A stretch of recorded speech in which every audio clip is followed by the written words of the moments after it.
Hello friends, स्वागत है आप सबका आपके अपने यूट्यूब चैनल पर। आज हम लोग जीके जीएस का सेट 47 सॉल्व करेंगे और आज भारत के भूगोल के अंतर्गत हमने भारत की प्रमुख चट्टानों को लिया हुआ है कि कितने प्रकार की भारत में चट्टानें होती हैं। इन सबको हम डिटेल में देखेंगे। क्लास थोड़ी बड़ी होगी पर इस टॉपिक को आज ही समाप्त कर दिया जाएगा और ट्रिक के माध्यम से आपको बताया जाएगा इन चट्टानों को कैसे याद रखें। सबसे पहले देख लेते हैं कि भारतीय चट्टानों का वर्गीकरण कितने प्रकार की होती हैं। देखिए, ये सभी प्रश्न पूछे ही जाते हैं यहाँ से। आज की क्लास बेहद इम्पॉर्टेंट है।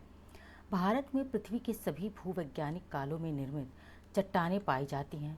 भारत में पाई जाने वाली चट्टानों को उनके निर्माण क्रम, जैसे कि प्राचीन से नया, पहले सबसे प्राचीन, फिर उससे नया और नवीन, अब तक जो नया है, इस क्रम में के आधार पर सबसे पहले आर्कियन चट्टानें, सबसे पुरानी चट्टानें, धारवाड़ चट्टानें, उसका कडप्पा नहीं बोल के कुडप्पा चट्टानें हैं, विंध्यन चट्टानें, गोंडवाना चट्टानें, दक्कन ट्रैप तथा टर्सियरी और क्वाटरनरी, ये दोनों नई चट्टानें हैं। टर्सियरी और क्वाटरनरी नई चट्टानें हैं और एक क्रम से आए।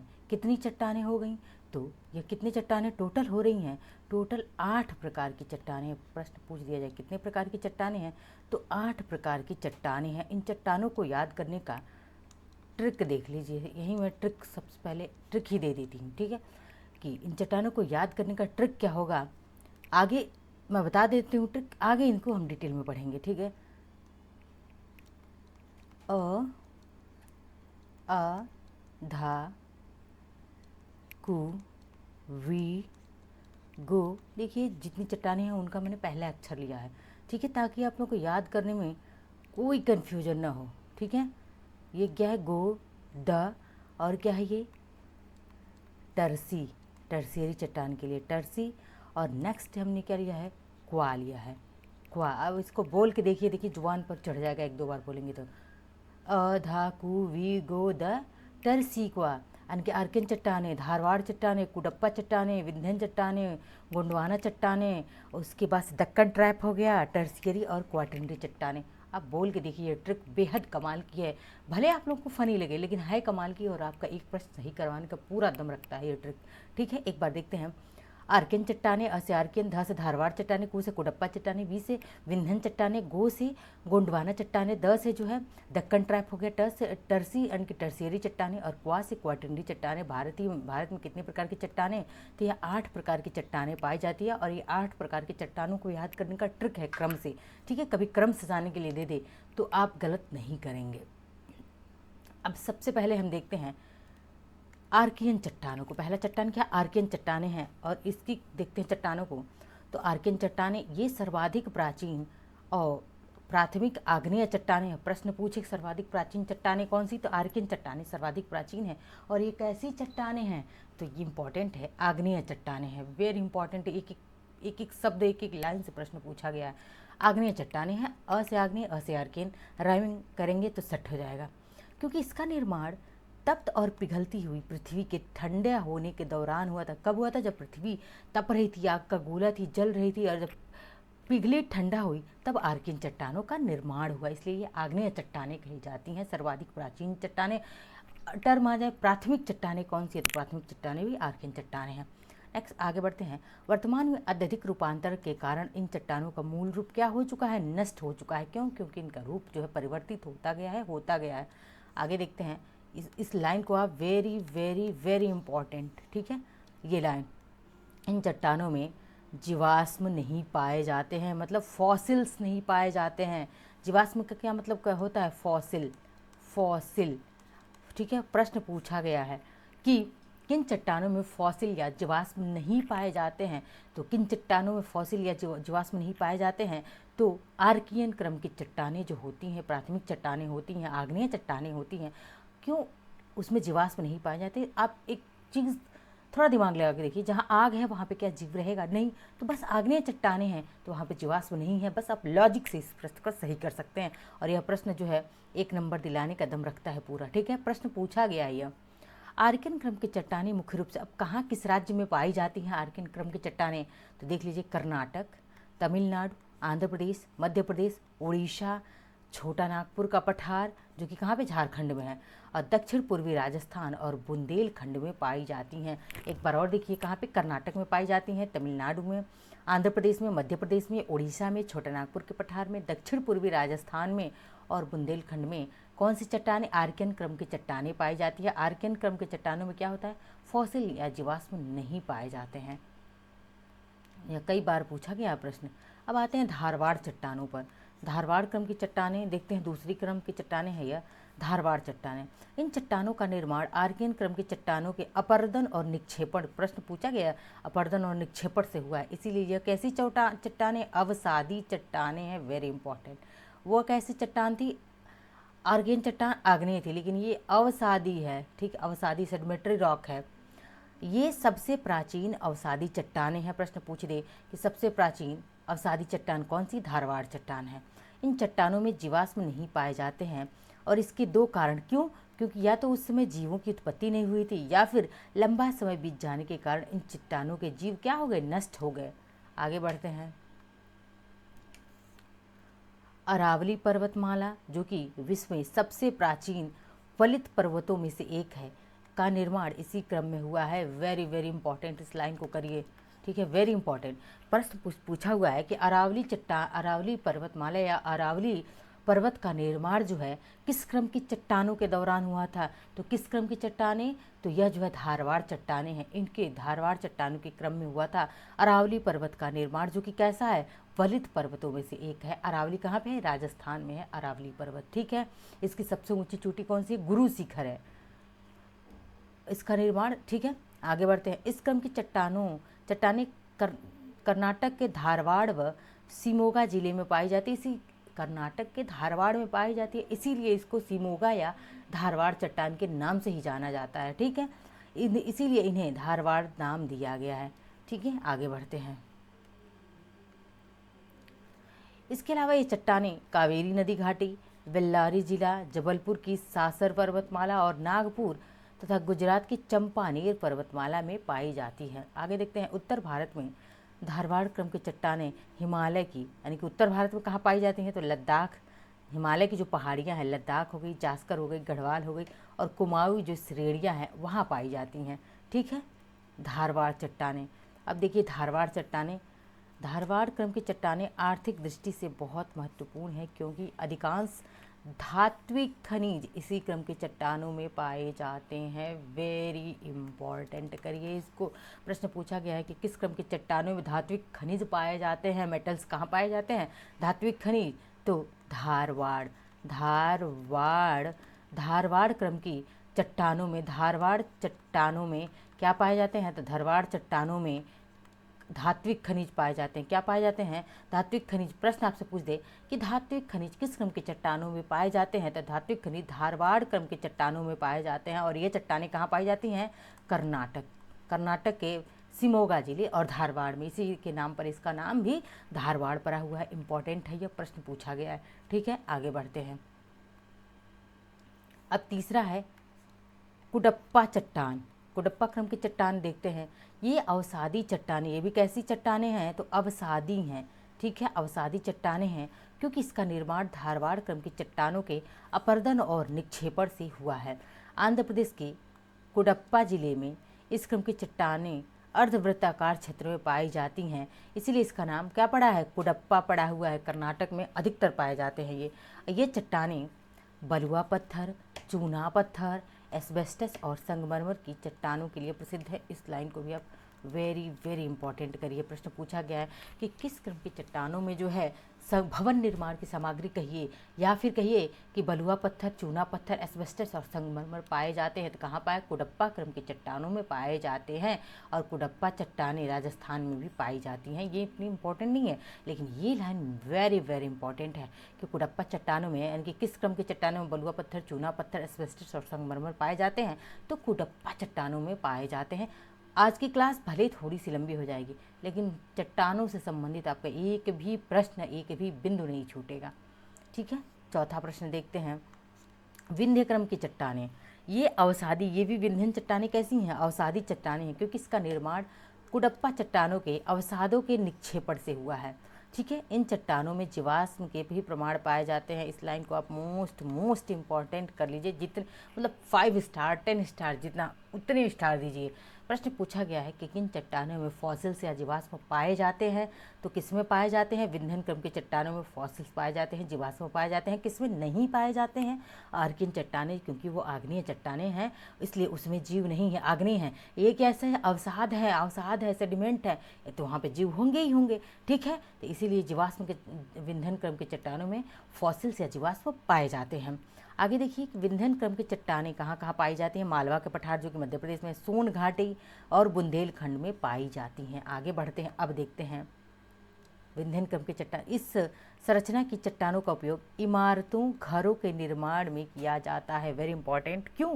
क्योंकि यहाँ पे क्या मिलते हैं कि भवन निर्माण, इमारत या घर के निर्माण किए जाते हैं। तो देखिए क्या मिलता है? लाल किला, जामा मस्जिद और सांची स्तूप जैसे कई ऐतिहासिक इमारतों की निर्माण इस संरचना में पाई जाने वाली लाल बलुआ पत्थर की चट्टानों से हुआ है। क्यों पाया जा, क्या मिलता है कि इससे बना हुआ है? भवन निर्माण बनता है, इससे घर बनते हैं, इमारत बनते हैं, यहाँ तक कि स्तूप बन गया, लाल किला बन गया, जामा मस्जिद बन गया। यही लाल बलुआ पत्थर वहाँ पे मिलता है। इंपॉर्टेंट है ये लाल बलुआ पत्थर। प्रश्न पूछ दे कि लाल बलुआ पत्थर कहाँ मिलता है, किस क्रम की चट्टानों में? विंध्यन क्रम के चट्टानों में। और एक ऐसी चट्टान है तो फॉसिल्स पाए जाते हैं। ठीक है, इसमें जीवाश्म पाए जाते हैं। और देखिए आगे, इसके अलावा इसमें चूना पत्थर पाया जाता है, डोलोमाइट पाया जाता है। ठीक है, डोलोमाइट प्रश्न पूछा गया है कि डोलोमाइट किस किस्म की चट्टानों में मिलता है? तो चूना पत्थर, लाल बलुआ पत्थर और डोलोमाइट, ये तीनों कहाँ मिलते हैं? तो ये विंध्यन क्रम की चट्टानों में पाए जाते हैं। आगे बढ़ते हैं, मध्य प्रदेश की पन्ना की खान और कर्नाटक की देखिए, कर्नाटक की यहाँ पे कौन सी? तो कर्नाटक की हट्टी। कर्नाटक में क्या है? हट्टी है, हट्टी की खान है। ठीक है, कर्नाटक में हट्टी की खान है। और एक कौन सा है? कोलार है।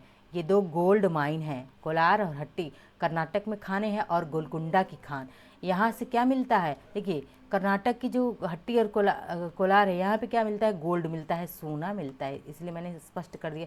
यहाँ पे देखिए, कभी कंफ्यूज ना होइएगा, सोना मिलता है। लेकिन कर्नाटक की जो गोलकुंडा खान है, यहाँ से क्या मिलता है? हीरा मिलता है। पन्ना, मध्य प्रदेश के पन्ना से क्या मिलता है? हीरा मिलता है यहाँ से। ठीक है, और विंध्यन क्रम के चट्टानों में ही स्थित है, ये भी इम्पॉर्टेंट है। आगे 5वां देखते हैं, गोंडवाना क्रम की चट्टानें। अब गोंडवाना क्रम की चट्टानें क्या हैं? तो इन चट्टानों का निर्माण कार्बोनिफेरस से जुरासिक काल के बीच हुआ है। वेरी इंपॉर्टेंट है, वेरी वेरी वेरी इंपॉर्टेंट। कि प्रश्न पूछा गया है गोंडवाना क्रम की चट्टानें जो हैं किस युग में, किस काल में बनी हैं? तो कार्बोनिफेरस और जुरासिक काल में बनी हुई हैं। जुरासिक काल में ही डायनासोर जो है उनका निर्माण जुरासिक काल में ही हुआ है। अब गोंडवाना कार्बोनिफेरस, अब देखिए, गोंडवाना क्रम की चट्टानें में क्या पाई जाती है? कोयला पाया जाता है। कोयला में क्या होता है? कार्बन होता है। तो वही इसी से रिलेट कर लीजिए कि कार्बोनिफेरस काल में गोंडवाना चट्टानें बनी। ठीक है, आगे बढ़ते हैं। गोंडवाना शब्द, एक एक शब्द पूछा गया है। गोंडवाना शब्द की उत्पत्ति मध्य प्रदेश के गोंड क्षेत्र के नाम पर हुई है। प्रश्न पूछा गया है कि गोंडवाना जो है चट्टानों का नाम किससे पड़ा हुआ है? तो गोंड यानी कि मध्य प्रदेश की जो गोंड जाति है, इसके नाम पर गोंडवाना शब्द की उत्पत्ति हुई है। भारत का अधिकांश कोयला गोंडवाना क्रम की चट्टानों में ही पाया जाता है। ठीक है, भारत का जो अधिकांश कोयला है गोंडवाना क्रम की चट्टानों में ही पाया जाता है। कोयला मैं अलग से पढ़ाऊंगी कितने प्रकार के कोयले होते हैं और किसमें कितनी परसेंटेज कोयले का पाया जाता है। ठीक है, इसको मैं एक छोटी सी क्लास बनेगी और उसको मैं पढ़ा दूंगी अलग से, क्योंकि आज की क्लास में अगर मैं सारी चीज़ों को ऐड करती तो क्लास बहुत ही लंबी हो जाती। कार्बोनिफेरस काल के दौरान प्रायद्वीपीय भारत में अनेक दरारों का निर्माण हुआ। इन दरारों के सहारे भूमि के धंसने से बेसिन नुमा गर्तों का निर्माण हुआ और इन्हीं गर्तों के तत्कालीन वनस्पति के दबने से और उस पर वनस्पतियाँ दब गई, फिर ताप और दाब आ गया और उससे क्या बन गया? ताप और दाब से ही कोयले का निर्माण हो गया। वनस्पतियाँ आई, ठीक है, वनस्पतियों के बाद से उन वनस्पतियों पर ताप और दाब जब आया तो कोयले का निर्माण हो गया। और वर्तमान में कोयला भारत की दामोदर घाटी, सोन, महानदी, गोदावरी और वर्धा आदि नदी घाटियों में पाई जाती है। पूछा गया है कि किस नदी घाटियों में कोयला पाई जाती है? दामोदर घाटी हो गई, सोन घाटी, महानदी, गोदावरी और वर्धा आदि नदियों में जो है कोयला पाया जाता है। आगे बढ़ते हैं, देखते हैं। अब देखते हैं छठा, दक्कन ट्रैप। इसे डेक्कन ट्रैप भी कहा जाता है। अब देखते हैं, यह मेसोजोइक युग के अंतिम समय में, जो मेसोजोइक युग था उसके अंतिम समय या फिर कहिए क्रीटेसस काल में प्रायद्वीपीय भारत में हुई दरारी ज्वालामुखी क्रिया से सीढ़ी नुमा दक्कन ट्रैप का निर्माण हुआ। प्रश्न पूछा गया है कि दक्कन ट्रैप कैसे बना, तो ज्वालामुखी उद्गार से बना है। ज्वालामुखी क्रिया मतलब वही ज्वालामुखी उद्गार, ज्वालामुखी के फटने से दक्कन ट्रैप का निर्माण हुआ। क्यों? क्योंकि इसमें जो है बेसाल्टी चट्टानें पाई जाती हैं। क्यों? दक्कन ट्रैप में क्या मिलता है, तो बेसाल्ट मिलता है, बेसाल्टी चट्टानें पाई जाती हैं जो कि बहुत ही कठोर होती हैं। दीर्घकाल में इनके निक्षेप से काली या रेगुर मृदा का निर्माण होता है। देखिए कितनी सारी चीज़ें यहाँ पे, कितने सारे फैक्ट आ गए कि दक्कन ट्रैप बना किससे, ज्वालामुखी उद्गार से। तो क्यों दक्कन ट्रैप नाम पड़ा, क्योंकि उसमें बेसाल्ट निकला, बेसाल्टी चट्टानें हो गई, काली चट्टानें हो गई, और इसी बेसाल्ट क्या होता है, कठोर होता है, धीरे धीरे धीरे उसका निक्षेपण होता गया और उसके निक्षेपण से काली मिट्टी बन गई, काली मृदा बन गई। ठीक है, काली मृदा या रेगुर मृदा। अब देखिए यह संरचना मुख्य रूप से महाराष्ट्र, गुजरात और मध्य प्रदेश तथा तमिलनाडु में पाई जाती है। क्या दक्कन ट्रैप इम्पॉर्टेंट है, यह वेरी इंपॉर्टेंट है कि दक्कन ट्रैप कहाँ कहाँ पाया जाता है, तो महाराष्ट्र में मुख्यतः, गुजरात और क्या है मध्य प्रदेश तथा तमिलनाडु में दक्कन ट्रैप पाया जाता है। काम दक्कन ट्रैप काली मृदा से भरपूर है। काली मृदा में सबसे ज़्यादा क्या होता है, कपास होता है। ठीक है, और इसकी प्रश्न पूछा जाता है, मैं मृदा पढ़ाऊंगी तो वहाँ और डिटेल में पढ़ाऊंगी, लेकिन यहाँ एक्स्ट्रा फैक्ट के रूप में जान लीजिए, काली मृदा में जल धारक क्षमता। प्रश्न पूछा गया कि किस मिट्टी की जो है जल धारक क्षमता सर्वाधिक होती है, तो यही काली या रेगुर मिट्टी में जल धारण करने की क्षमता सर्वाधिक होती है। ठीक है, यह जो है सूखने पर बहुत कठोर हो जाती है, लेकिन जब गीली होती है तो बहुत ही ज़्यादा नर्म मुलायम हो जाती है काली मिट्टी। आगे देखते हैं, 7वीं चट्टान हमारी क्या है, तो टर्सियरी, जो कि कैसी चट्टानें हैं, ये नई चट्टान है, टर्सियरी और क्वाटरनरी दोनों। टर्सियरी क्रम की चट्टानें देखते हैं। टर्सियरी कल्प को कालक्रम के अनुसार 4 भागों में बांटा गया। आप देखते हैं, ईओसीन है, ओलिगोसीन है, मायोसीन है और प्लायोसीन है। इस चट्टान का निर्माण ईओसीन से लेकर प्लायोसीन के दौरान हुआ है। कौन सी, टर्सियरी चट्टानों का निर्माण। आगे देखते हैं, इस कल्प के दौरान, किस कल्प यानी कि टर्सियरी चट्टानों के निर्माण के दौरान हिमालय का निर्माण निम्नलिखित क्रम से हुआ। देखिए हिमालय भी मैं एक एक चीज़ क्रम से पढ़ाते जा रही हूँ, और बहुत ही जल्द आपकी हिस्ट्री की भी क्लास शुरू होने वाली है। बहुत ही इंटरेस्टिंग वे में आपको हिस्ट्री भी पढ़ाया जाएगा।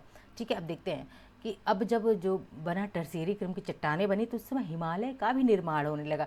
सबसे पहले हिमालय कितने, 3 हिमालय हैं। कौन कौन से, तो देखिए बृहद हिमालय, यानी कि मैं ट्रिक आपको बता देती हूँ हिमालय याद करने के, ग्रेट हिमालय, उसके बाद से क्या है, ग्रेट हिमालय के बाद से लेसर हिमालय आता है, और उसके बाद शिवालिक हिमालय। जेएलएस याद कर लीजिए, आपको हिमालय रटने की ज़रूरत ही नहीं पड़ेगी। ग्रेट हिमालय, लेसर हिमालय, लघु हिमालय को लेसर हिमालय, और शिवालिक हिमालय, 3 हिमालय बने।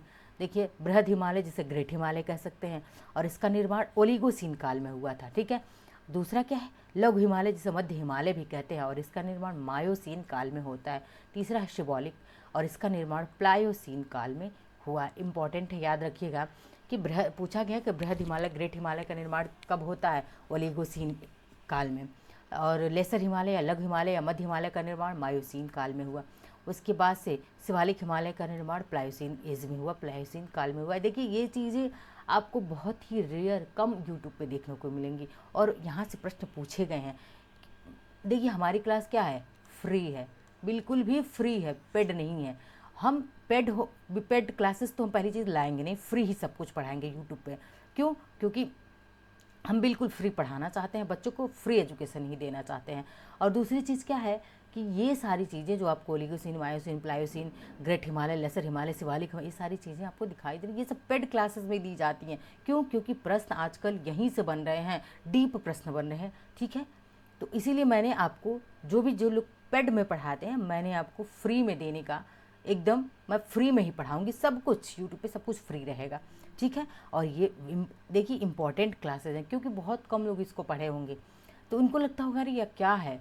बिल्कुल प्रश्न पूछा जाता है, आप लोगों की परीक्षाओं में पूछा जाता है, और जब आप एग्जाम में इन सब चीज़ों को देखते हो तो आपको लगता है यार मैंने तो पढ़ा ही नहीं। आगे देखते हैं, अब देखिए असम, गुजरात, राजस्थान से मिलने वाला खनिज तेल ईओसीन और ओलिगोसीन काल में ही बना है। देख असम में दिग्बोई है, दिग्बोई क्या है, तेल का कुआं है ना, गुजरात में भी है, राजस्थान में भी है, उड़ीसा में भी है। तो क्या ये सभी क्या है, ईओसीन और ओलिगोसीन काल की चट्टानों से ही ये तेल मिलते हैं। ठीक है, आगे देखते हैं 8वां जो हमारा अंतिम आज की चट्टान है, क्वाटरनरी चट्टान। ये देखिए टर्शियरी और क्वाटरनरी दोनों क्या है, न्यू चट्टान। प्रश्न ये पूछा गया है भाई कि टर्सी कौन सी नई चट्टानें बनी हैं, तो 6 तो पुरानी है प्लस 2 कैसी है, नई है। कौन को, टर्शियरी और क्वाटरनरी, ये दोनों क्या है, थैंक यू लिख दीजिए, ये दोनों क्या है, नई चट्टानें हैं। अब देखते हैं ये चट्टानें गंगा और सिंधु के मैदान में पाई जाती, कहाँ पाई जाती हैं क्वाटरनरी चट्टानें, तो गंगा और सिंधु के मैदान में पाई जाती हैं। क्वाटरनरी युग को कालक्रम के अनुसार बल्कि 2 भागों में बांटा गया। अब कौन सी, तो प्लिस्टोसीन और होलोसीन काल में। कौन सी काल, प्लिस्टोसीन और होलोसीन, 2 भागों में आपने क्वाटरनरी चट्टान को बांट दिया। अब देखिए ऊपरी व मध्य प्लिस्टोसीन काल में कौन सी मिट्टी पुरानी जलोढ़ मृदा बनी। इस लाइन को भैया इंपॉर्टेंट करिए आप, वेरी इंपॉर्टेंट करिए। क्या है कि ऊपरी और मध्य प्लिस्टोसीन काल में क्या बनी, पुरानी जलोढ़, ओल्ड जलोढ़ जो मिट्टी होती है वो बनी, और जिसे आज क्या बांगर कहते हैं। प्रश्न कई बार पूछ चुका है कि पुरानी जलोढ़ मृदा को क्या कहते हैं, तो पुरानी जलोढ़ मृदा को क्या कहते हैं, बांगर कहते हैं। आगे देखिए प्लिस्टोसीन के अंतिम समय से लेकर होलोसीन तक जिस नवीन जलोढ़ मृदा का निर्माण जारी रहा उसे हम क्या कहते हैं, खादर कहते हैं। दोनों इंपॉर्टेंट, इतने इंपॉर्टेंट कि आपके वनडे एसएससी कांस्टेबल यूपीएसआई जितने एग्जाम है पीसी सब में ये प्रश्न पूछा गया है। प्रश्न पूछता है कि पुरानी जलोढ़ मृदा, तो पुरानी जलोढ़ मृदा को क्या कहते हैं, बांगर कहते हैं। क्या कहते हैं, पुरानी जलोढ़ मृदा को बांगर कहते हैं। और नई जलोढ़ मृदा को क्या कहते हैं, तो खादर कहते हैं। याद रखिए पुरानी जलोढ़ मृदा क्या है, बांगर है, नई जलोढ़ मृदा क्या है, खादर है। वेरी वेरी इंपॉर्टेंट है, ये दोनों पूछा गया है, बांगर और खादर। ठीक है, और किस क्रम की चट्टानों में पाई जाती हैं, क्वाटरनरी चट्टानों में पाई जाती हैं। ठीक है, अब देखिए कश्मीर घाटी का निर्माण, जो कश्मीर घाटी है उसको प्लिस्टोसीन काल में ही हुआ था। कश्मीर की घाटी प्रारंभ में एक झील थी, लेकिन इसमें लगातार मलबे के निक्षेप रहने से यह घाटी यह किस रूप में बदल गया, मलबा आता गया उस झील में और एक घाटी हो गया। और इस घाटी को क्या, करेवा कहा जाता है। वेरी वेरी इंपॉर्टेंट है करेवा, प्रश्न पूछा गया है करेवा कहाँ पाए जाते हैं, तो कश्मीर घाटी में ही करेवा पाए जाते हैं। ठीक है, आगे देखिए प्लिस्टोसीन काल के निक्षेपण थार मरुस्थल में भी पाए जाते हैं, यानी कि थार मरुस्थल में भी प्लिस्टोसीन काल के निक्षेप पाए जाते हैं। ठीक है, मरुस्थल मैंने पढ़ा दिया है आप लोगों को, अगर जिन्होंने अब तक वो क्लास नहीं देखी तो एक बार देखिए, बहुत ही इंटरेस्टिंग वे में पढ़ाया गया है और विद मैप पढ़ाया गया है सारी चीज़ें। कच्छकारण पूर्व में समुद्र का भाग था। जो कच्छकारण कहाँ पे है, ये कच्छकारण देखिए कहाँ पे है, कच्छकारण, तो याद रखिए कच्छकारण कहाँ है, गुजरात राज्य में है कच्छकारण। और पूर्व में यह क्या था, समुद्र का भाग था, लेकिन प्लिस्टोसीन और होलोसीन काल के दौरान यह अवसादी निक्षेपों से क्या हो गया, भर गया। अब एक प्रश्न और बनता है कच्छकिरण से संबंधित कि एक नाम आपने सुना होगा, लूनी नदी। यह लूनी नदी जो है अरावली पर्वत से निकल के इसी कच्छकिरण में क्या हो जाती है, गुजरात के कच्छकिरण में समा जाती है। यह थी आज की हमारी क्लास को ज़्यादा से ज़्यादा शेयर करिए अपने दोस्तों से, और इसको लाइक करिए, सब्सक्राइब करते रहिए, कमेंट करते रहिए। मिलते हैं नेक्स्ट लेक्चर में। बहुत बहुत धन्यवाद आप सबका।